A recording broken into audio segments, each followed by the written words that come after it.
What's going on, guys? We are back tonight with another video for you, and if you haven't seen, we've got changes in the meta. They just updated, so I want to run through the current nerfs and buffs that they did, and then at the end I want to talk about a couple more buff ideas that I'd like to see in the future. You guys know I love giving suggestions that we could hopefully see, so let's run over to the first nerf that we saw is... where'd it go? All cards. We've got Hammer. Let's see. Where is it? There it is. Hammerhead Bat. So, originally said when drawn, if your deck has 3 or more bat cards, your mammal cards gain 23 until played, wherever they are. They've now changed it to 5 or more bat cards. So, in my mind, definitely a nerf. There are not as many good bat cards out there. So it definitely makes this card a little bit tougher to just slot in because you do have to basically have 4 other bat cards slotted for this to work. And those options are pretty bad. So definitely does hurt the deck, I think, especially since Mammals has been a pretty strong deck recently. So I do like the change. I don't know if it's going to be enough to make it not relevant, but I think it's fine. This card was hit pretty hard. Originally was 5 energy, now 7. So that right there, in my mind, makes it a little tougher to play, especially in mid to low energy weeks. Might not make Mammals relevant now. And also, if played in the right slot, was originally 18 until played. Now only 16 until played for Mammal buff. So not a huge change, but enough to make it hurt a little bit. And like I said, just the fact that it is now 7, I think, is definitely hindering the card a little bit. Oh, and I forgot to mention on Hammerhead, it's also now a return ability instead of a draw effect. So does hit a little later as well. So that nerf does impact it a little bit as well. So just want to mention that. Next up, we have a card that's been hit now twice, Shinigami, hit again. So if you can see, they added the start ability down there at the bottom, lose 4 permanent power. So at the start of each turn. So definitely going to be a small nerf, not a big nerf in my mind. I don't know that this is going to be enough to warrant people not wanting to play it, because it is going to trigger every time you draw it at least. So you are slowly going to lose power throughout the game. But it's so insignificant. 4 perm. Yeah, you're going to draw it most likely 3 times. So by the time you draw it late, you're up to 12. I just don't see it being super relevant. And then obviously you're going to hold it rounds 14 and 15. So you could potentially lose a little more. But I just don't see it being enough for people not wanting to not play it. So honestly, I could see this maybe going a little higher, maybe like 8 perm. I think then it would have been not so much an auto-include. So, I don't know. At least they nerfed it, I guess. I think it did still need something done to it, but I don't know if that was the right answer. Just doing 4 permanent power just doesn't feel like enough in my mind. Next up, we're going to go to buffs. So that was all the nerfs. They only nerfed 3 cards. As far as buffs go, we saw Mary Anning get a small buff. It went from 19 power for 4 turns to 19 power until played. So I don't think this was enough to make this card playable. And I'll show you why. If we go to paleontology cards, I'm going to type in science. Let's take a look. So really, there's not much in this archetype as far as comboing paleontology and science. You can see there's really nothing here. And then let's jump over to science and let's type in paleo and see what all we have. We've got a couple cards that do discounts, such as Eye of Sahara, Oil Sands giving discount, Grand Canyon giving energy discounts, but really not a whole lot. The one card that is halfway playable is really buffing life on land cards, not paleontology cards. So I don't know. I feel like the combo between science and paleontology is just not there. So in my mind, this buff really is insignificant at this point in time. unless they plan on giving more cards in the future to make that buff seem a little more significant. Right now, it's just not doing it. Next, we've got 99s. So this went from if your deck has 16 or more cards to now if your deck has 14 or more cards from one album, then your science cards in hand gain 6 power until played. I still don't think that's enough. Yeah, it makes it a little easier to make a deck around, but even so, the 6 until played, in my mind, does not feel enough to warrant trying to build a deck that has 14 or more cards from one album to try to slot this in. And it's just kind of clunky. It's just not enough, I think. So I'm going to say, again, not relevant enough of a buff to make that playable. I think they needed to increase the until played power there to make that even remotely playable. Next up, this one I'm on the fence about. I'm going to have to play test this to see if it's viable.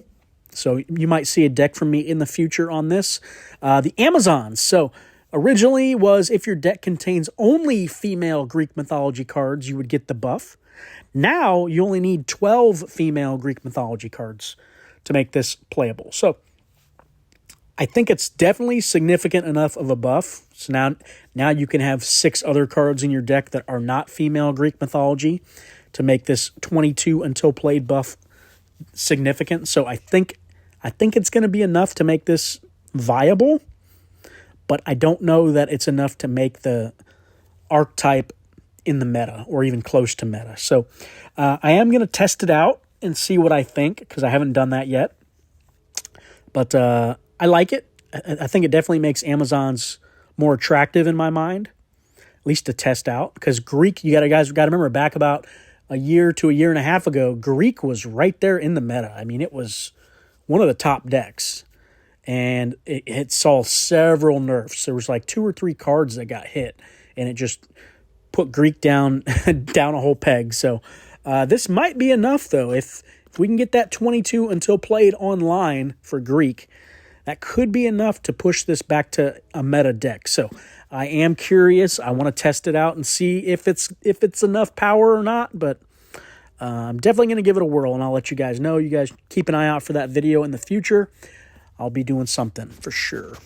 Next up, we've got Hill of Crosses, another one I like.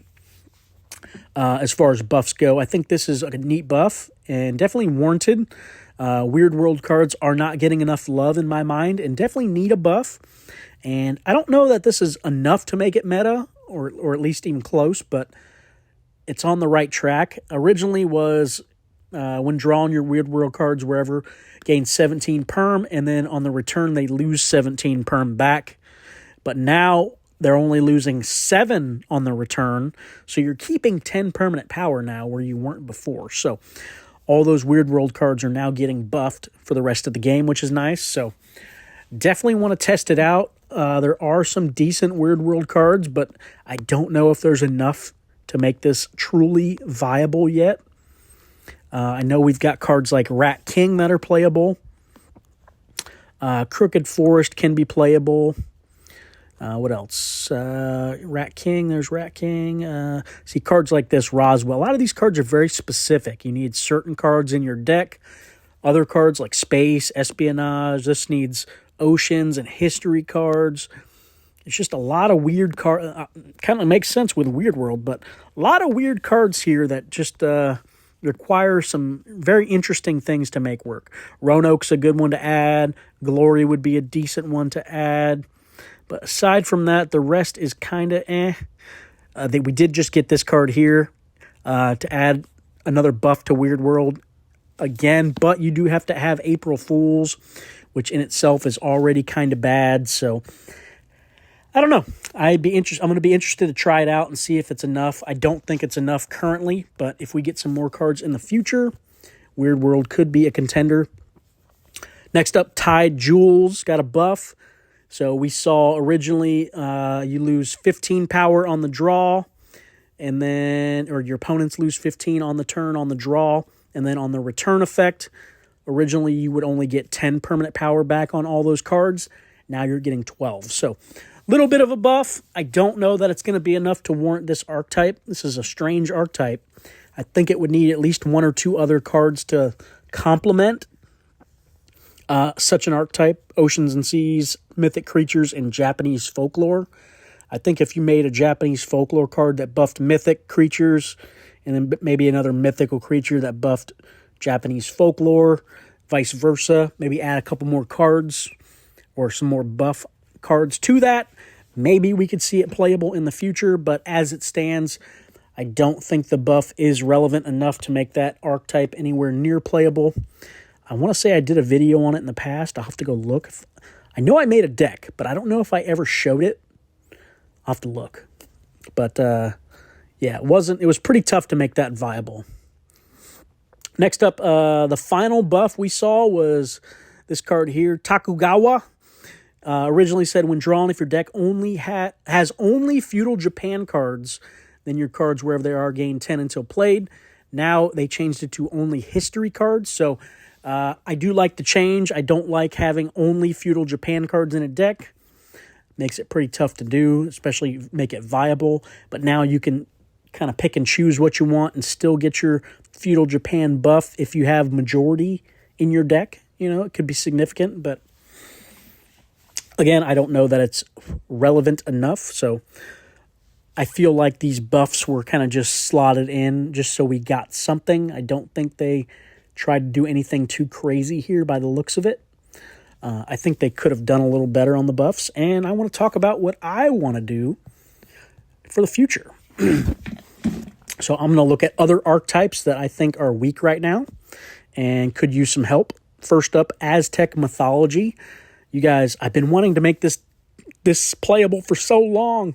So what I want to do is make Aztec Mythology and Plant Life, that combination, more meta. And to do so, I have several changes here. So you can see there's already a couple cards that want to do this. We've got cards like this card here, Quetzal. If your deck contains Resplendent Quetzal, your Plant Life cards, and Birds in hand, gain 16 until played. We have this card here, Pili. When drawn, if your deck has 3 or more Plant Life cards, your Aztec cards in hand gain 30 this turn and next. This is one I want to change. I want it to say your Aztec in hand gain 25 perm instead of this turn and next. So setting you up for the long game there. And it's just cards in hand, so you would have to play around it with your Plant Life cards. Strategize the draw so you can maximize your permanent power there, but I think it would help push this archetype a little better. And the other card I'd like to see changed is this card here, Mictlanteluth.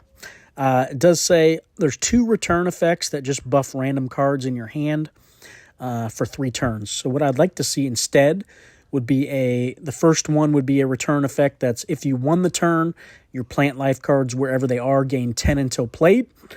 So we reward Plant Life. But if you lost the turn, your Plant Life cards, wherever they are, gain 10 permanently. So basically, keeping that losing theme where it's better to lose with this card because you're going to get a permanent effect instead of a until played effect, but making the card more relevant to where it pushes that Plant Life Aztec theme, because that's what I'd like to see. Next up, I am looking at, again, we're still looking at Aztec Plant Life. I want to see, I'm going to go over the Plant Life cards. First up, I'd like to see Lithops.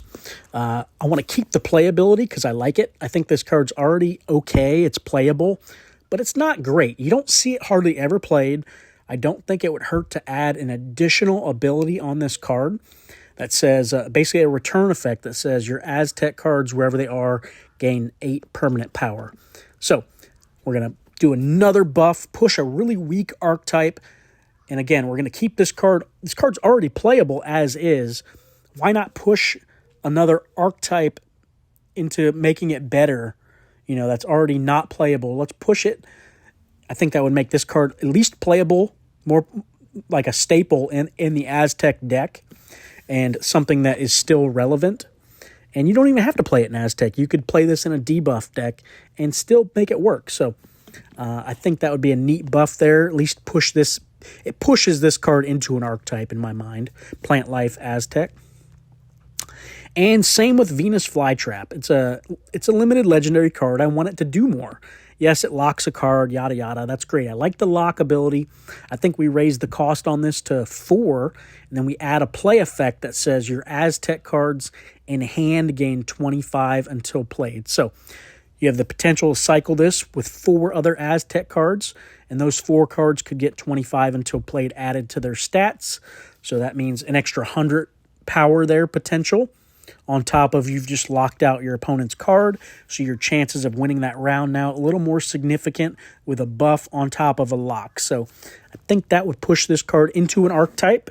It already has the lock archetype, but it's a 3-drop. The power level's not there on it. I don't think it's really doing enough as far as power goes.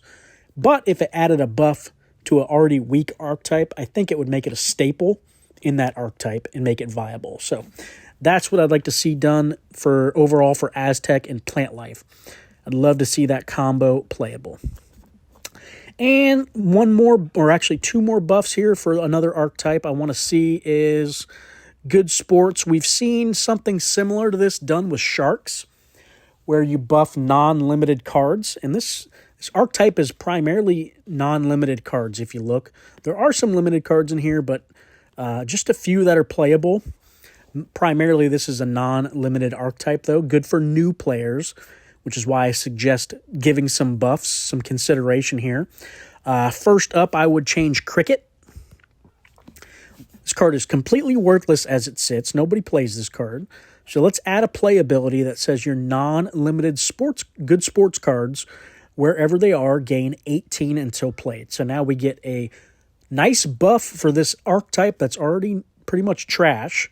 So now makes it a little more viable. We did get Ballet, which is limited as well. So it's already buffing Good Sports 24 until played. So another 18 until played on non-limited cards specific. I think that would be a nice buff there to combo with Ballet. And then finally, I'd like to see the basketball card reworked. I think I would make this card cost 5. So it is a significant nerf that way. But I want to add a draw effect that says your non-limited sports cards, good sports cards, wherever they are, gain 10 permanent. So another way to gain permanent power into the late game on non-limited sports cards. So I think that'd be a neat, and there's plenty of playable cards in here to make that somewhat viable. They would get between the 10 perm there from basketball, the Cricket given 18, and the Ballet giving a whopping 24. That is enough power, I think, to at least make this a contender for new players coming up, wanting to test the waters, and making some unrelevant cards a little more relevant. That's it for tonight, guys. Let me know in the comments what you thought, and if you've got ideas or ideas for nerfs, buffs, anything you want to see, or if you want to see a deck, maybe one of my future videos, something you want to see, just drop me a comment, let me know. And as always, guys, thanks for watching. Have a good night.